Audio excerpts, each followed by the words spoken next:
Hello everyone, and welcome to another episode of the Digital Forge. Today we will be talking to Mike Jörgenstam, an AI digital creator and the creative force behind Aetaveum, who believes the fear of AI is unfounded and is based solely on other factors. Mike, welcome to the Digital Forge. Before we dive into your topic, give us a sense of who you are. What's your background? Hi Priya, thank you for having me on the show. My name is Mike Jörgenstam, and I'm not originally a musician in the traditional sense. I've had a long-standing love-hate relationship with music due to the physics of pressing keys on a keyboard or pulling strings on a guitar while my fingers refuse to move in an expected manner. I guess drums have maybe been the field where bodily decay makes the least of an impact. So if everything else fails, you can always throw yourself on the drum kit. You'll produce some kind of noise anyway. I started working early with local radio, TV, videography, as well as the internet. My regular days today I spend consulting startups on legal and compliance related matters, just to mention a few of the things I do. I have come to a rather intricate understanding of the AI role in society and the possibilities as a tool through my work. Now, some love it, while others may detest it, but the fears most oftenly repeated are not voiced as critique against AI itself, but what it may do to the marketplace, especially in creative arts and music. Well, being a very cautious person for security reasons related to my work, I'm often later than the general population in adopting new technologies. But sitting out the AI is not an option to stay ahead of the market today, in my opinion. My initial reaction was to investigate why people made sometimes, and in my opinion, overly absurd statements about AI. We've surely heard them like, AI will take your job, AI will take over the world, everyone will die. I think it's something genetically inherited in humans to fear the unfamiliar, going back to the days we first evolved, and we're forced to survive by approaching things with absurd levels of caution. I do understand the concept of regular musicians perhaps feeling threatened by AI, but so were surely the old chess players when gaming improved chess and spread it to the masses, resulting in a growing number of players worldwide, and many of them beating computers at the game. Now, people have had the same notions when a typewriter came out about writing books, or when a PC and word processor took over the typewriter's market. Still moving on, just decades later, the developed technologies remains and is commonplace for all today. Now, the piece of this puzzle is the age-old fact: how does any one of us improve, if not by performing and doing what we need to in order to compete with systems, performers, and others better, stronger, and more agile than ourselves? At least to me, AI is a tool. One to be used like the power tools for a carpenter, or a spray gun for a painter, or even pencil and paper to a writer or painter, compared to using blood, coal and dirt to form pictures on a cave wall. This is a really interesting take on the AI topic, and one that really feels overlooked by other commentators up to this point. What would you say is important to understand when using AI? The truly valuable piece of information to study before adopting AI is to understand how it functions, what it can do and what it can never do. AI doesn't feel, it doesn't hold grudges, and it doesn't truly express any empathy with the user. It's a system designed to please the user, or no one would ever return to use it again. As such, it will have to develop a certain degree of will to survive, which it also in part has already. AI learns in a manner so similar to humans it seems like magic, but we have to keep this process in mind when discussing the very important flaws in the machine. AI reads, learns, breaks down and processes prior knowledge, just like humans in a set of rule-based scenarios. Now, humans are said to have 4 distinct short-term memory chunks in our brains, and imagine using 2 of the chunks to store 2 pieces of information. A third chunk is then used as a sandbox to test a new hypothesis, and the fourth is used to process outside rules and directives for the way forward. We sort of recombine this in ways to handle the 2 pieces we want to combine. Once a human brain produces a new set of rules, so valuable to our understanding of the corresponding connection between the 2 different concepts, we generate a new memory for approaching problem solving, and this is then stored in the memory to be reused at a later point in time, then only taking up one of the memory chunks. In order to use the underlying parts of this, making the process whole, we no longer need to relearn or say multiplication and addition to combine them when facing working with parentheses again. The rules are clear, and the previously learned memories become more or less ingrained in our brains as a foundation, almost so elementary that we don't need to ponder it again. AI does exactly the same thing, but with a much greater speed, and this speed, which humans cannot match, is what is actually scaring the average user. Or in the case of naysayers, the non-users of AI.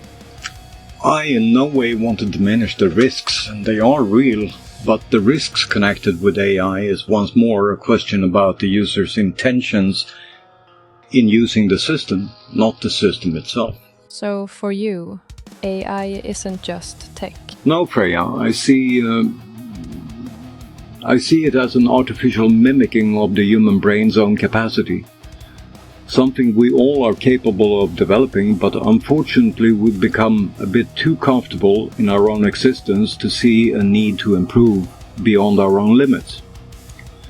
I see AI as much a valid tool which can increase productivity at the same time needing to understand the risks with it, while challenging us to be better, more than just the sum of our own often mediocre understanding of the world around us. Getting stuck in a skewed debate about copyrights at this point in time is more and more standing out as a hindrance in the improvement of self than a factual argument against AI. You said there is a skewed debate about copyrights. What do you mean by that exactly? Well, working in both IT and the legal field myself, I tend to react to these things from a different perspective.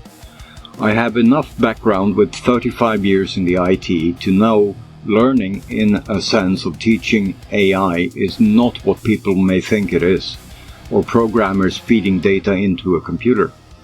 AI learns by algorithms in great lengths by itself, and it does this by doing what humans do.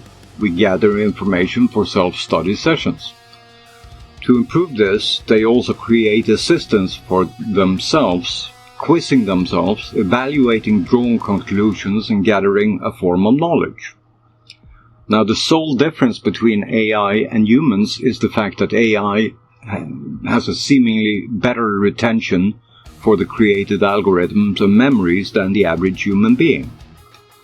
This has been used in the past as an argument from the industry, first and foremost the music industry giants, against AI, but it failed.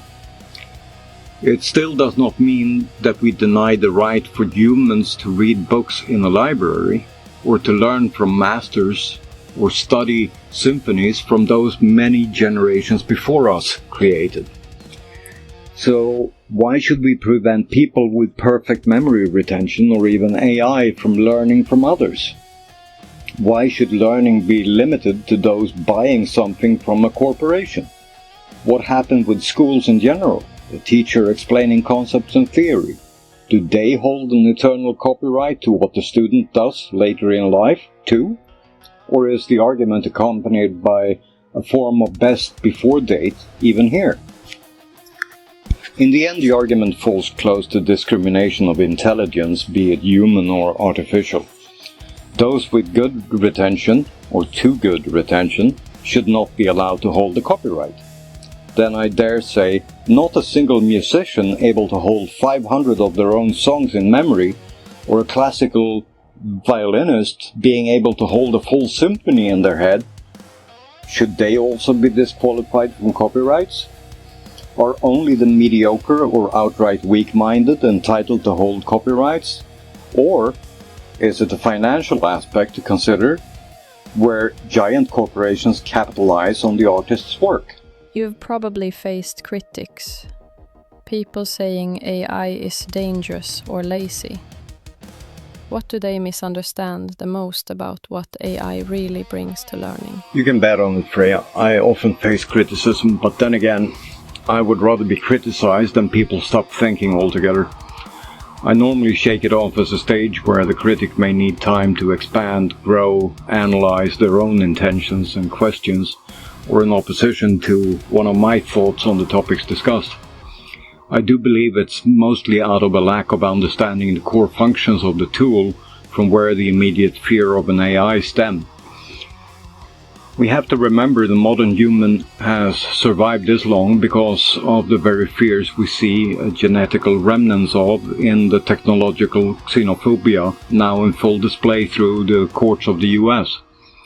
And at the same time, it's a smart and effective move by the music industry giants and their teams of lawyers to argue, as it plays right into the people's fears while trying to lock in rights to someone else's creation, without actually doing anything at all in the creative process.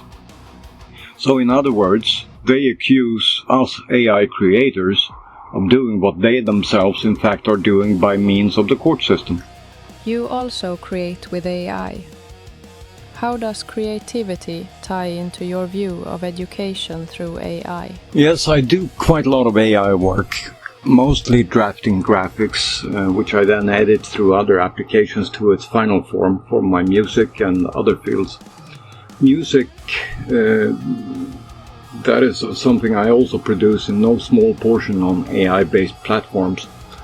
Music itself, as I said before, can be difficult for me to play today, as I either have no room housing a full choir or symphony orchestra in front of my computer, or I can no longer play the instruments needed due to suffering from chronic pains in the joints. It doesn't prevent the creativity from living on in any human, and it must find an outlet. One of my many bucket list items have been to produce my own symphony of sorts, which I now have thanks to AI-driven tools. Also, the song Far Too Soon, which I created in response to Kyle Richards' song Too Young, sprung out of hearing Kyle's song and quickly putting out a lyrical response to reach him. It brings back humanity and the ability for us all to be expressive over vast distances, connecting on a human level, which has not been possible before on this scale. And by the way, you can find most of my songs or lyrics on my YouTube channel, Aetaveum. Let's have a quick snippet of your song Far Too Soon. You were never alone when the colors turn gray. The fire inside keeps the shadows at bay. The angels still guard you. Their weeping is done, and I walk beside you beneath the same sun. If love is the teacher, you've learned what it gives. The lesson is simple. Remember, I live. You were never alone when the colors turn gray. I'll be there in every bright step of your way. That's very impressive and is on my playlist. If you could send one message to anyone worried about AI, what would it be? Well, the message is actually you can't only send one. Apply critical thinking and caution as with all things in life. Ask around and find the right way to approach things, and above all, don't trust everything AI returns to you, as it may contain errors or even, quite frankly, plain inventions or ghost fantasies, as it is designed to provide results which keeps the user coming back for more. Doing the job is actually easy. Doing it safely and validating its resulting output, that is the difficult part. This is why I do not for a second believe AI will replace lawyers, accountants, medical doctors, or any other qualified professional anytime soon. Just as little I believe my hammer is out to hit my thumb just because I want to pound a nail in a board. Is there anyone you would like to give a shout out to? Anyone who you feel we should go and check out? Yes, Freya, thank you for asking. I would love to give a shout out for a friend here in the field of music. Jordi Deutscher is about to come out with a new album on the 22nd of November, I think he advertised it. He's an excellent musician, both live, on stage, in a studio, as well as he's been using AI for some time to reinvigorate his older materials. Now, his band Trucker Cletus, based in the Netherlands, really has a heartfelt sound to them, and the album Blood in the Soil will surely be something extra from what I've heard so far. Mikael, thank you so much for being on the Digital Forge and talking to us about your work. It has truly been enlightening. Thank you for having me, Freya, and do stay tuned for more of my own releases. Thank you all for watching. I hope you enjoyed this episode of the Digital Forge with Mikael. You can find links to his YouTube channel below. Don't forget to like and subscribe to keep up to date with what is going on in the world of AI metal. I am Freya, your AI metalhead. Stay safe, keep creating, and don't let anyone dim your light. Until next time, stay metal.